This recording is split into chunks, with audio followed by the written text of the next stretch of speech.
Assalamualaikum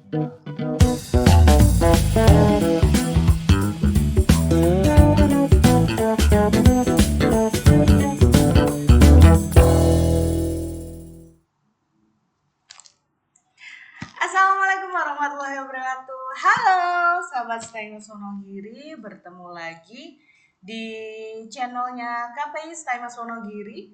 Ada program terbaru akhirnya setelah lama sekali ya kita menunggu-nunggu ada program baru dari KPI. Nah ini dia saatnya program baru kita sudah hadir untuk menemani sahabat Stay Mas semuanya, yaitu Teras Komunikasi. Di program baru ini, di Teras Komunikasi kita nanti akan membahas segala hal yang mungkin bisa menjadi keresahan kita ataupun mungkin topik-topik yang sedang hangat diperbincangkan, kita bahas dari sudut pandang komunikasi. Nah, untuk membahas lebih jauh dari topik siang kita kali ini, yaitu topiknya tentang sebuah hal yang biasanya di musim-musim pemilu saat ini ataupun juga kadang-kadang ketika ada hal-hal, netizen Indonesia plus 62 ini suka sekali dengan yang namanya hoax. Nah, kenapa kok suka? Ya karena banyak sekali orang-orang yang kadang-kadang nggak tahu juntrungannya dari mana informasinya, ya sudah disebar begitu saja. Nah, untuk membahas tentang itu sudah hadir di studio kita ada Ibu Nadira. Selamat pagi Ibu Nadira. Selamat pagi. Baik. Hari ini Ibu Nadira, Kaprodi KPI kita tercinta, akan membahas ya Ibu tentang hoax. Karena jujur saja bagi saya hoax itu sudah di tahap yang sangat meresahkan sekali. Nah, mungkin dari sahabat Staima sendiri belum tahu sebenarnya hoax itu apa sih Ibu? Silahkan. Baik, bismillahirrahmanirrahim. Assalamualaikum warahmatullahi wabarakatuh. Sahabat Stay Mas dimanapun berada, alhamdulillah siang ini kita bisa bertemu dan saat ini kita akan bahas tentang hoax, Mbak Tutut tadi ya. Oke. Kita sering mendengar hoax gitu ya. Iya. Hoax. Nah, kalau di bahasa Indonesia kita dengar hoax ya, itu sebuah informasi bohong. Jadi informasi bohong, terus kemudian berita palsu. Kalau bahasa Inggrisnya hoax ya. Mungkin teman-teman sudah sering mendengar, sahabat Stay Mas, ada hoax di sana, hoax di sini gitu ya. Nah, berita bohong itu ya cepat menyebar karena bagaimanapun namanya kebohongan biasanya lebih cepat menyebar daripada kebaikan seperti itu. Nah, teman-teman sebagai akademisi tentu saja tidak boleh mudah percaya seperti itu ya. Nah, kita perlu filter. Nah, dulu itu mulutmu harimaumu.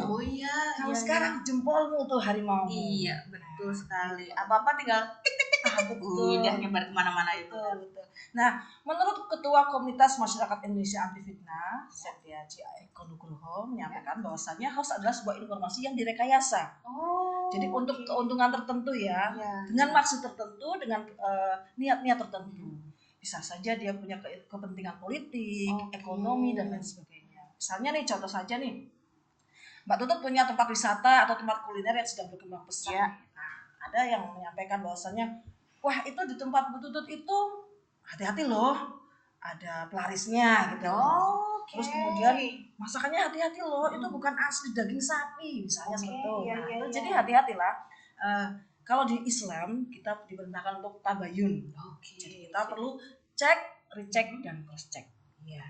Cek, recheck dan cross check. Jadi untuk sahabat Stay Mas jangan lupa, karena banyak sekali ya sekarang ini, apalagi mohon maaf grup-grup keluarga terutama yang kadang Pak De, Bude, siapa, Mbah Kong, Mbah Tinya, ini loh ada berita kalau nggak boleh kamu konsumsi coklat pakai formalin. Nah, padahal kan ternyata sudah rilis bahwa itu seperti ini dan mungkin berita yang baru-baru yang paling udah agak lama ya Bu Nat, mungkin maaf tentang Ratna Sarumpait itu kan luar biasa sekali ya. Heboh ya. Iya, luar biasa, bikin heboh sampai semua orang akhirnya harus konfirmasi gitu ya. Baik. Jadi sejak Agustus tahun 2018 sampai Februari kemarin 2023 Kementerian Kominfo itu mendapati sekitar 9.417 hoax. Jadi memang kita harus lebih berhati-hati saja untuk untuk itu jangan menelan mentah-mentah. Jadi di surat Al-Hujurat ayat 6 kita diingatkan bahwasanya kita harus meneliti berita yang masuk ke kita. Jangan kemudian kita menyebarkannya, bisa-bisa jadi dosa jariah kita. Kita menyebarkan informasi itu yang belum tentu kebenarannya. Kemudian kita sebarkan ke satu orang, kedua orang, apalagi sekarang ya dengan gadget nih, dengan HP nih, kita langsung. Nah, saring sebelum sharing. Jadi saring sebelum sharing. Jangan sampai kemudian kita sudah tiwas nge-share ke banyak orang, ternyata itu hoax. Malah akhirnya menjadi kita menyebarkan fitnah gitu ya. Sebenarnya kalau dari pemerintah sendiri ada nggak sih Bu yang kemudian ada aplikasinya kah atau ada pengaduan atau apa yang mungkin bisa untuk menjaga, karena ya mohon maaf karena kan Indonesia itu sangat luas, kemudian masyarakatnya juga sangat beragam, mungkin kan kalau suruh nyaring semuanya kan kurang bisa gitu. Nah, ada nggak kira-kira? Baik. Sobat Stay Mas, bisa seperti ini. Misalnya ya, ada tante atau bude atau tanya, ini hoax bukan sih?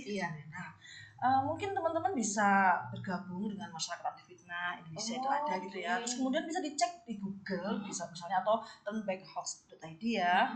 Itu bisa teman-teman cek itu berita itu hoax atau bukan. Hati-hati ya dengan hoax. Jadi biasanya dia itu memancing, judul-judulnya memancing, misalnya berita-berita hoax itu di situs-situs yang biasanya orang belum tentu kredibilitasnya belum tentu benar ya. Jadi hati-hati saja ketika kemudian dapat share isinya memancing nih. Jadi gini, ada hoax yang sifatnya memang benar-benar mempengaruhi untuk beli sesuatu, misalnya ini loh bagus loh, iklan bersifat iklan, tapi ternyata nggak bagus. Ada juga yang sifatnya hadiah nih. Mbak Tutut dapat hoax, share-sharean hoax 50 juta. Nah, itu juga sebenarnya berita bohong ya. Dia kemudian ada niatan orang-orang tertentu yang ingin terus lowongan kerja. Ketika lowongan kerja itu kemudian orang berbondong-bondong ingin tertarik, aku enak banget ya kerja di sini, dapat berapa puluh juta dengan mudah gitu ya. Nah itu perlu diwaspadai. Jangan-jangan human trafficking lagi. Betul, nah itu hati-hati. Arahnya ke situ ya. Kemudian teman-teman itu tadi tetap waspada, jangan mudah terpercaya, jangan mudah percaya begitu saja informasi yang masuk, jangan mudah men-share. Cek aja sekarang kan gampang ya, Google juga banyak. Cek aja itu berita itu sebenarnya hoax atau bukan. Nah, tadi turnbackhoax.id, terus kemudian bisa lewat Kominfo dicek, karena baru-baru ini aja udah banyak hoax. Setiap hari kayaknya ada hoax deh. Kemarin katanya moncong senjata TNI bisa merobohkan tembok Cina kemarin, baru lama ini. Jadi ya hati-hatilah. Ada yang niatnya memang menghancurkan seseorang, pencemaran nama baik. Jadi seperti itu Mbak Tutut, jadi hati-hatilah. Jadi benar-benar Bu, kalau bisa dibilang hoax ini sangat menakutkan. Betul. Gitu sebenarnya ya. Kalau sampai orang-orang kemudian menelan mentah-mentah percaya begitu saja, bisa jadi bumerang juga untuk semuanya.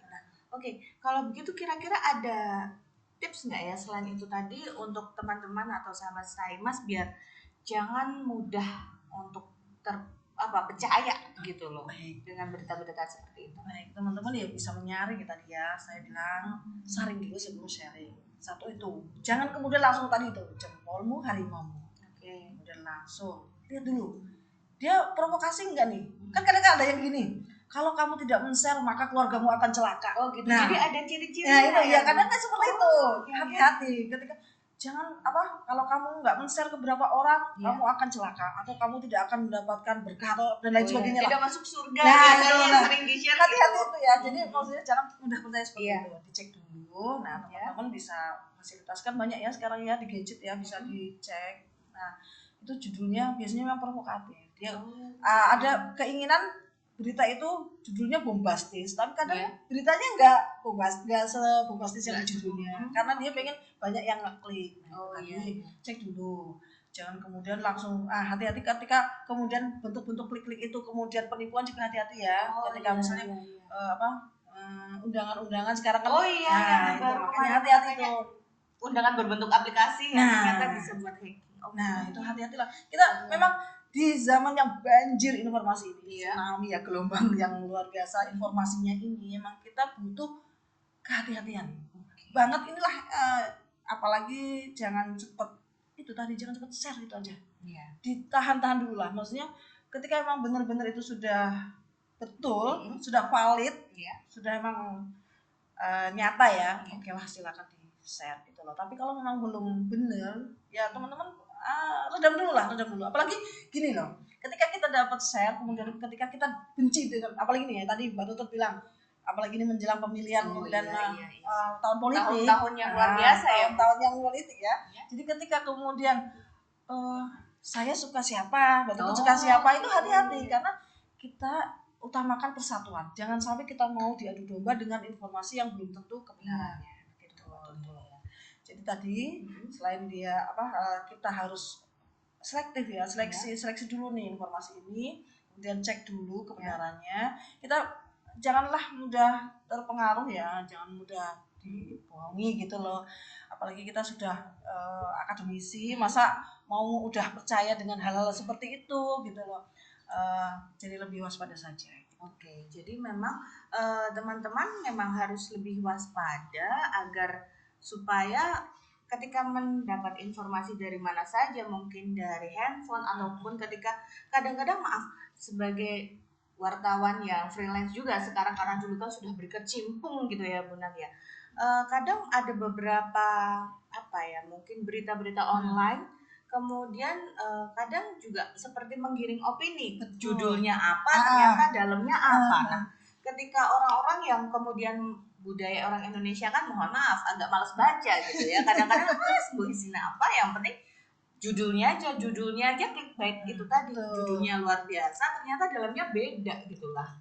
Akhirnya ya sudah kemudian menjadi hoax. Nah, kalau dari sisi dari sisi jurnalistik sendiri, menurut Bu Nat bagaimana? Jadi cek sumbernya. Dia sumbernya terverifikasi enggak? Kalau ada yang caranya kita ke Dewan Pers, ketik aja sumber itu terverifikasi atau tidak. Medianya? Iya, betul, medianya. Gitu ya. Jadi teman-teman atau sahabat Stay Mas jangan mudah terpercaya dengan judul yang provokatif. Oh iya. Pokoknya judul-judul yang bombastis, provokatif itu hati-hati, waspadi itu. Dan teman-teman berpikir logis lah. Berpikir masa mungkin sih? Gak sih? Gitu. Masa sih? Mungkin sih gitu ya. Jadi teman-teman memang harus seperti itu, bijak ya, bijak dalam menyikapi ketika ada judul gitu loh. Karena kadang-kadang juga karena ya konflik kepentingan juga, betul, ya. Akhirnya berita itu kemudian juga dipelintir. Ada video-video yang baru viral juga, laporannya sih baru banjir gitu loh. Ternyata ada orang lewat, banjirnya cuman sedengkul doang gitu, padahal di situ saya sedang kebanjiran sampai di dada gitu ya. Benar. Hal-hal yang seperti itu harus kita cek dan dicek juga. Foto video kan sekarang ada ya, bisa dicek ya, maksudnya bisa dicek benernya atau enggak. Kadang kan gini, foto tahun berapa kemudian dijadikan dengan isu yang paling hangat sekarang apa. Itulah nanti teman-teman semua sahabat Stay Mas akan menemui itu ketika mungkin sekarang sudah banyak ya di sel-sel si A, si B, calon ini, calon B ini bla bla bla macam-macam, kemudian dikait-kaitkan dengan yang lalu padahal belum tentu kebenarannya. Jadi berpikir logis, jangan cepat terpengaruh dengan judul-judul yang provokatif itu tadi. Jangan cepat terpengaruh, dan yang paling utama adalah tabayun dulu. Betul. Cari tahu dulu, cek dan recheck dulu, cross check, karena sekarang itu sudah banyak informasi yang bisa teman-teman akses untuk mengecek apakah benar atau tidak. Dan juga jangan buru-buru langsung share begitu, baru baca separuh, kita belum benar-benar memahami artinya, belum benar-benar memahami apakah itu benar dan tidak, kemudian sudah langsung cek aja. Biar kadang-kadang orang kan biar aku yang paling duluan gitu ya. Iya betul itu. Iya kan, dia mengutamakan kecepatan daripada keakuratan. Jadi yang penting cepat tapi belum tentu akurat. Nah itu yang lebih baik dihindari dari jurnalistik tadi ya. Kalau dari jurnalistik memang perlu dihindari itu, jangan sampai kemudian cepat tapi nggak akurat. Kalau bisa cepat tapi akurat. Kalau misalnya coba kan bahaya ya ketika ada berita ada banjir, ada tsunami, kan itu bahaya. Maksudnya orang-orang kan akan biasanya waspada ya. Jangan bikin orang was-was kalau itu belum benar gitu loh. Misalnya ada gempa, akan ada tsunami gitu ya, misalnya seperti yang kemudian menjadi orang panik. Nah itu jadi kan malah nggak maksudnya maaf, mungkin niatnya mau memberi informasi, memberi itu malah jadi heboh semua. Ya makanya hati-hati karena bisa dimanfaatkan oknum-oknum tertentu. Seperti maaf kejadian misalnya ini di sini ada banjir, di sini ada gunung meletus misalnya. Kemudian orang pada mengamankan diri, harta ditinggal, kemudian dijarah. Jadi memang itu ada niatnya tadi seperti ada kepentingan politik, kepentingan ekonomi dan kepentingan lainnya. Bisa aja karena saya nggak suka dengan Mbak Tutut nih, saya bikin berita yang nggak bagus tentang Mbak Tutut. Bisa aja seperti itu. Jadi hoax itu tidak hanya lewat media ya, bisa aja kemudian dari mulut ke mulut. Kalau dulu kan istilahnya ada surat kaleng nih. Surat kaleng kemudian disampaikan sebenarnya niatnya mungkin ada niat bagus, tapi kemudian niatnya pengen memberitahu tanpa nama, tapi kemudian membuat orang khawatir, membuat orang curiga dengan yang lain dan lain sebagainya. Hoax sendiri sebenarnya itu sudah ada di Inggris sejak abad 18. Jadi berarti sudah lama sekali. Jadi kalau kita kan memang sebenarnya sebelum ini sudah dulu ada surat kaleng karena belum ada media internet media sosial. Sekarang kan media sosial banyak sekali waktu itu, jadi kemudian orang-orang cepat informasi luar biasa. Makanya tadi ada banjir informasi, istilah-istilah baru, ada tsunami informasi. Kemarin COVID juga, luar biasa itu beritanya, sampai orang-orang akhirnya menjadi takut mau keluar, takut mau gimana takut. Akhirnya obat-obat yang kemudian jadi membeli secara massal gitu loh. Semua barang, masker diborong, hand sanitizer diborong, vitamin diborong, semua diborong. Ya bagus kalau untuk orang-orang yang punya uang. Kemudian akhirnya kan menjadi tidak merata untuk orang-orang yang kemudian terakhir dan malah sangat membutuhkan oksigen. Wah, itu pas COVID itu luar biasa itu ya. Hoaxnya sangat sangat pengaruh, sangat kencang dan langsung pengaruh sekali. Jadi hoax emang kalau kita istilahnya memang diajarkan untuk tabayun. Jangan mudah percaya. Bukan berarti kemudian kita nggak selalu percaya dengan orang, enggak. Tapi ketika ada berita, kabar, cek dulu lah. Cek dulu. Jangan cepat-cepat percaya dengan hal-hal yang intinya ingin merusak, apalagi sudah tujuannya ingin merusak si A dan si B. Misalnya persatuan kita utamakan itulah. Jangan kemudian kita gampang dipecah belah dengan hoax gitu. Siap. Wah, luar biasa, seru sekali ya obrolan kita bersama dengan Ibu Nadiroh tentang hoax ini. Nah, kira-kira sebelum kita akhiri waktu kita untuk siang hari ini untuk teras komunikasi, ada closing statement dari Bu Nad untuk pesan-pesan kepada sahabat Staymas agar jangan mudah terpercaya dengan hoax. Silahkan Ibu. Baik, sahabat Staymas, saya tahu teman-teman juga jiwanya jiwa muda ya. Saya berharap kalau sedang ada galau, sedang sedih, sedang marah, jangan cepat-cepat share sesuatu yang belum tentu kebenarannya, atau jangan cepat-cepat kemudian komentar di medsos, itu juga berbahaya. Satu itu, jangan mudah percaya dengan berita-berita yang belum valid ya, dengan hoax-hoax itu. Pokoknya teman-teman harus hati-hati tadi, saring sebelum sharing. Kemudian jaga nih jempol nih, pada komentar juga. Jempolmu harimaumu. Jadi waspadalah dengan jempolmu, karena jempolmu sangat menentukan, salah satunya ikut menentukan dirimu, karena ketika jenengan jadi orang yang julid, kemudian asal share, asal komentar, hoax dikomentari, kan teman-teman jadi rugi sendiri. Gitu ya, hati-hati, waspada, mari kita jaga diri kita dan keluarga kita dan saudara-saudara kita dari hal-hal yang merugikan. Tetap jaga persatuan. Oke, baik. Terima kasih Ibu Nadiroh untuk waktunya. Luar biasa sekali pembahasan tentang hoax kita hari ini. Semoga nanti bisa ngundang Ibu lagi untuk pembahasan-pembahasan yang lainnya. Insya Allah, semoga bermanfaat. Amin. Terima kasih. Baik. Sekian untuk acara teras komunikasi hari ini. Terima kasih kepada seluruh kru yang bertugas. Terima kasih juga kepada sahabat Staymas yang sudah nonton dari awal sampai akhir. Jangan lupa tetap harus tabayun. Begitu ya. Oke, saya Tutut Wijaya. Mohon pamit. Wassalamualaikum warahmatullahi wabarakatuh. Salam komunikasi.